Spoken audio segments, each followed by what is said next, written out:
Most people need love and acceptance a lot more than they need advice. Bob Goff. You're listening to episode 41. Welcome to Parenting in the Rain, Insights from the Experts podcast, providing parents all around the world with valuable knowledge to help with the biggies of family life. Here's your host, a registered play therapist, education specialist, parent coach, and my mom, Jackie Flynn. Hi there, Jackie Flynn here. Thanks for tuning in to another episode of Parenting in the Rain podcast. At the time of this recording, it's the third week in October, and we are super excited. My daughter Angel and I, we're getting ready to go on a trip to go visit my sister in Illinois.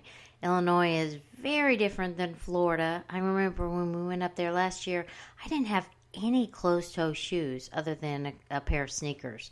So we went shopping, and I got I got a pair of boots. I think that's all I got was a pair of boots. Haven't worn them since. So we're all set for this time. Super excited to see her and just really have that family time. So I hope wherever you are and whatever you're doing, you're having a wonderful day. Hope you get to go outside and enjoy some of this cool weather too. Well, today's episode is all about when a parent feels judged.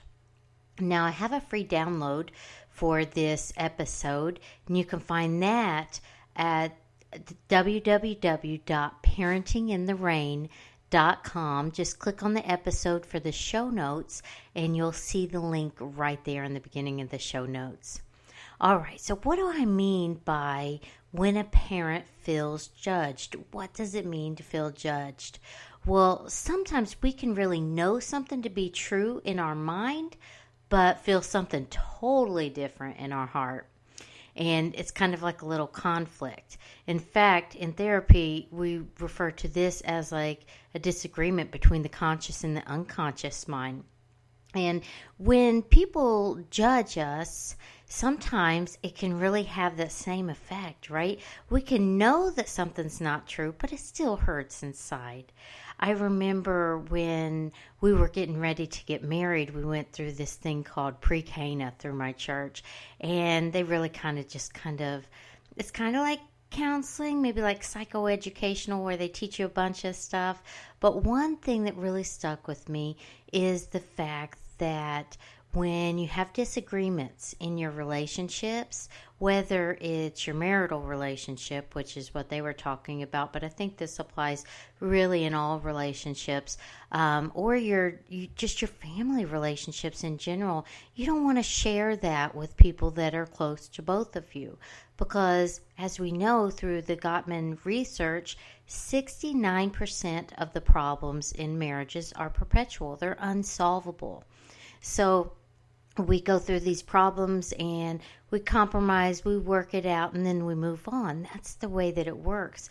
Of course, not everybody agrees on everything. It might be nice if it worked like that, but it doesn't.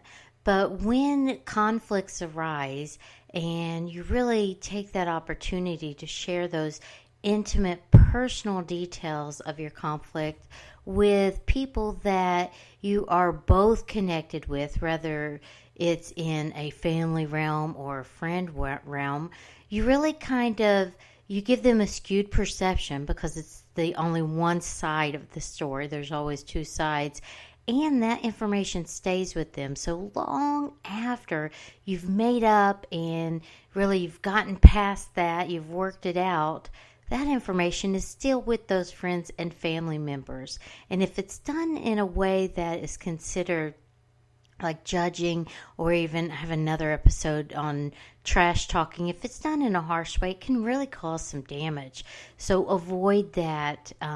If you do need to really communicate with someone, which it can be really helpful when you're going through tough times, keeping it all to yourself isn't necessarily healthy. Sometimes people seek out therapy. I know as a therapist, that's one of my roles is to be able just to listen and reflect and help people work through their pain. But once they leave that information with me in my office, it stays with me in the office. It doesn't show up in family barbecues, or it doesn't show up in friend Christmas parties, things like that. So resist the urge to put those intimate details out there, because it really can lead to judgment, and judgment that can really wreak havoc on relationships. Feeling judged isn't really something that everyone deals with, though, on the same level. Some people are definitely impacted more by it than others. Really just that caring what other people think. Some people really don't care. I've seen kids that they couldn't care less of what other people thought of them, and adults. And some people are very aware and very bothered by the thought that somebody would view them in a negative light. And I do think that's on a continuum too. And there's no right or wrong, but there are places on that continuum that are more painful than others. And today we're going to talk about just resiliency to that, but also I want you to look at it from two sides of the coin. If you feel like you're being judged, or if you feel like you have the tendency to judge people. So really, we're not judging through this episode. Everybody has, at one point or another, made some type of judgment, probably, maybe not. But we're just kind of looking at it through that lens, not really looking at it as pointing the finger that somebody did something wrong. More of, okay, this is what is healthy and this is what's not. Really to help improve the quality of life for us and those that we love. So how we respond, how we handle situations like that really has a lot to do with how we are wired. Really just the equivalency of our own life experiences and things that we feel true to be about ourselves. They call that self-cognitions, just those I am statements. And sometimes those I am statements can be negative statements, and it can be really painful. So when somebody passes a judgment on you and it pushes on maybe a wound that hasn't been healed yet, it can really kind of trigger a big response. It can have a big impact when they feel judged, whether it's perceived or if it is real. And I do want to make that distinction that sometimes it is just perceived. Sometimes you could feel like people are judging you, but in essence, it's just a perception. I love Brene Brown's book, Rising Strong. That is such a good book. She talks about, and I can't remember if it's in Rising Strong or Daring Greatly or The Gift of Imperfection. She's just an excellent writer, and she has some TED Talks out there. But I remember she talked about that as human beings, our brain loves to have a complete story. And if we don't have a complete story, sometimes we take it upon ourselves to finish that story, and sometimes the way that we finish it is catastrophic. We come up with the worst possible scenario of what probably is true, and then we make decisions off of that, and we have emotional responses off of that. So steer clear of that if at all possible. So let's really go back to that distinction between reality and perception. Sometimes when we have a perception, it's really our reality. So it's important to make that distinction, but our brain really doesn't know the difference. We have a fight, flight, or freeze response in our brain. And our brain is kind of like set up for kind of like a smoke alarm. When it senses danger, the little part of our brain called the amygdala, this little almond-shaped structure, it will send a message like, warning, warning, something's not safe. And if it's a judgment, it may not feel emotionally safe. So you have all these kind of reactions. Now, your amygdala doesn't know if something's just perceived or if it's reality. It thinks everything is real, because it's not your thinking part of your brain. So it can be really painful. So if you have that tendency to finish stories, just kind of identify that. When you can name it, you can tame it. That's what Dr. Dan Siegel tells us about emotions, and I think that applies to a lot of things. When you can identify what's going on, then it kind of loses its grip on you, and it can really help you move past that and not be governed by what you think may be true. And it is really helpful to see judgment for what it is and what it's not. One thing that it can be is really painful. So do a check-in with yourself to see if you need some healing in this area. Because if you're a person that you feel like you get judged a lot, or you're one of the people that judges a lot, or both of those areas, it can really hurt. So checking in with yourself and seeing, hey, is this a result of some emotional wound that isn't healed yet? Sometimes seeking therapy for that or doing some really cathartic work can help. I love emotional freedom technique, EFT. I love art therapy, EMDR, brain spotting, somatic experiencing, play therapy. There's some really good types of therapy that helps people get through that. But specifically, EFT is something that really you can do on your own as well. So if big emotions come up from a situation where you feel judged, it's almost certain that that emotion was triggered by some other situation that needs help. So I do want to really kind of mention that this episode is not therapy, or is it a replacement for therapy. It's like educational and for informational purposes only. If you feel like you need to seek a therapist and get that extra support, that's something that make sure that you find someone that aligns with your values, that you feel like you could work with. And that may take kind of talking to them on the phone, or really kind of checking in with some people that may have, been with that therapist and really can say, hey, that therapist was helpful to me. So really, really, when you go to a therapist, you want to check out their website and really kind of look to see if they're a good fit for you. So when people feel judged, sometimes they close up, kind of like a turtle going in its shell, because it can take our feelings of safety away, and it can make us not want to risk that safety. It makes us not be vulnerable. And when we're not vulnerable, our world kind of closes up. And I'm certainly not saying be vulnerable with everybody, because everybody's not really earned that right, nor are they a good person to be vulnerable with. So knowing when to be vulnerable and when not to be vulnerable is real helpful. In Brene Brown's book, Rising Strong, she has the best speech called The Arena. In the Man in the Arena is part of Teddy Roosevelt's speech. It really speaks to that. But when you start doing that, closing up and really kind of putting walls up so other people don't hurt you emotionally, you limit your life. And if you're a parent, you're really limiting your kid's life, and you're limiting your relationships and people's access to you. Everything's kind of guarded. And that's when maladaptive behaviors start to form and relationships start to suffer. So it's really important to put that into perspective. Really kind of sit down, be honest with yourself, and say, what role is this playing in my life? And sometimes this can show up in your life as drama.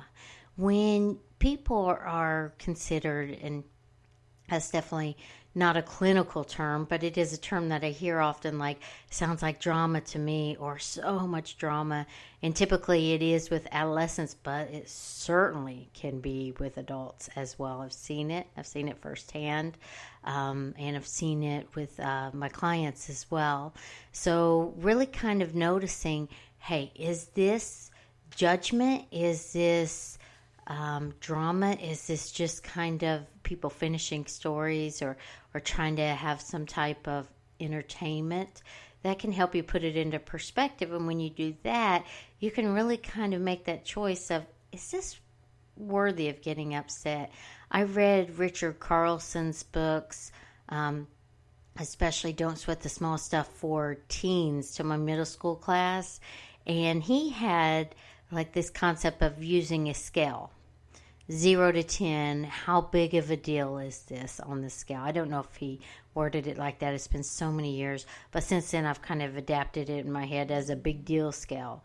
So I use it myself, and I also share that concept with clients as well to help them really kind of gauge how big of a response do I need to this situation. 0 to 10, how big of a deal is it? And is it a deal that is reality, or am I just finishing the story? Well, I just want to reemphasize Brene Brown's work. If you want the links to that, you can find links to her books, and she also has 2 really good TED Talks, but I'm going to have some links in the show notes at parentingintherain.com. Her books are Daring Greatly, Rising Strong, The Gift of Imperfection, and they all kind of have the same kind of feel to them.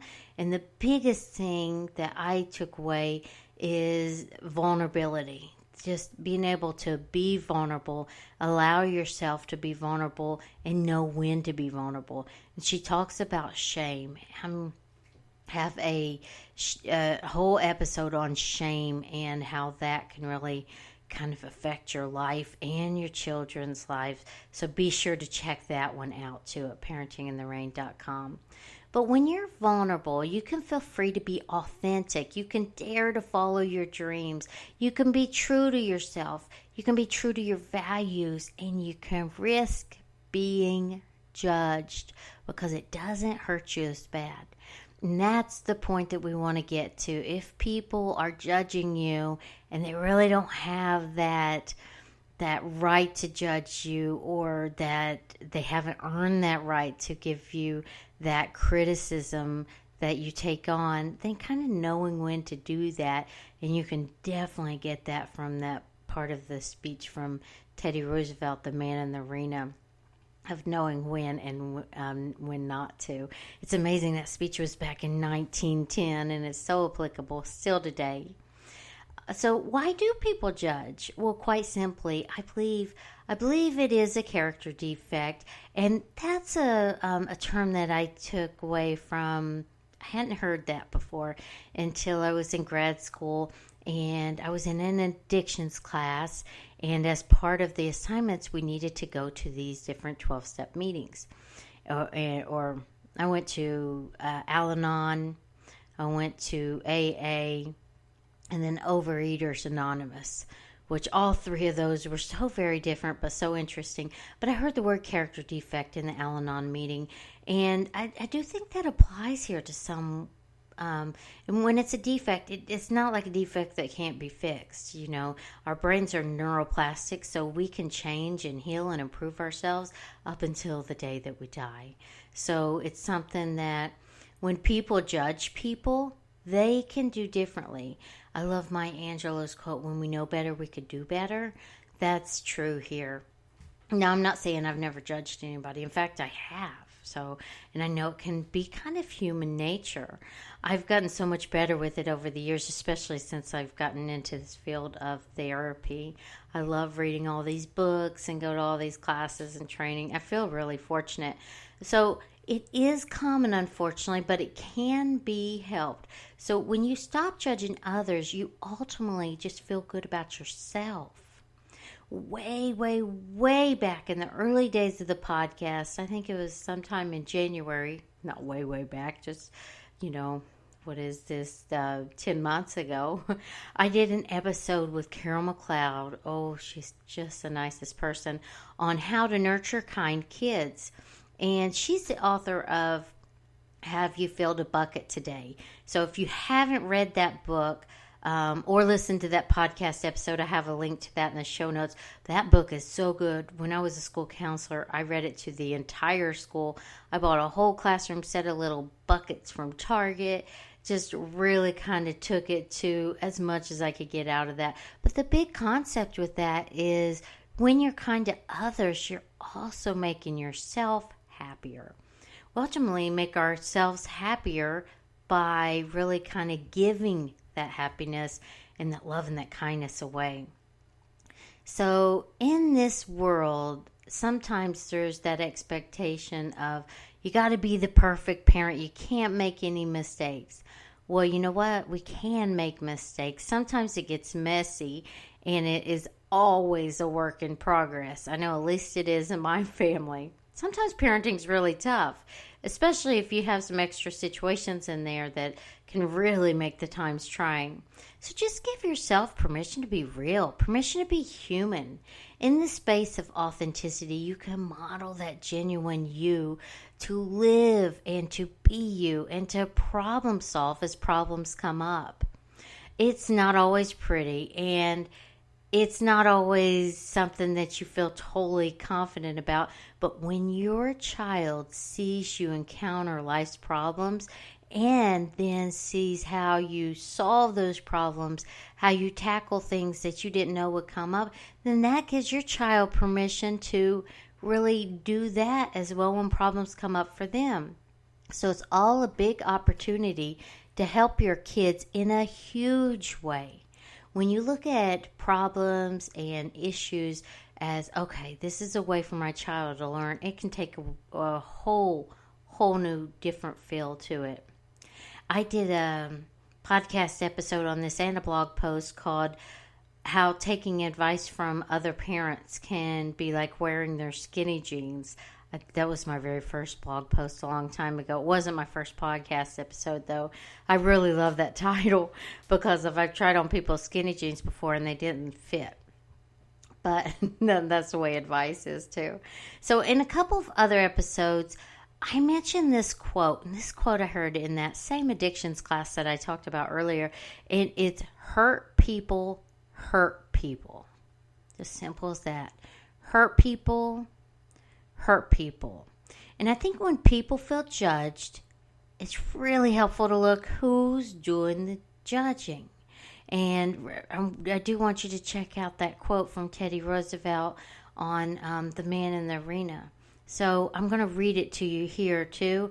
I actually printed it out I got it printed into a poster, and I have it in my lobby area. It's an excerpt from his speech, Citizen in a Republic, that he delivered in Sorbonne in Paris, France, on April 23rd, 1910. So here it is. And this is my favorite quote of all time, at least for today.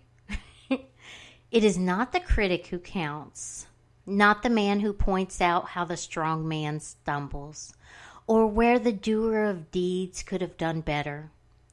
The credit belongs to the man who is actually in the arena, whose face is marred by dust and sweat and blood, who strives valiantly, who errs, who comes short again and again, because there is no effort without error and shortcoming.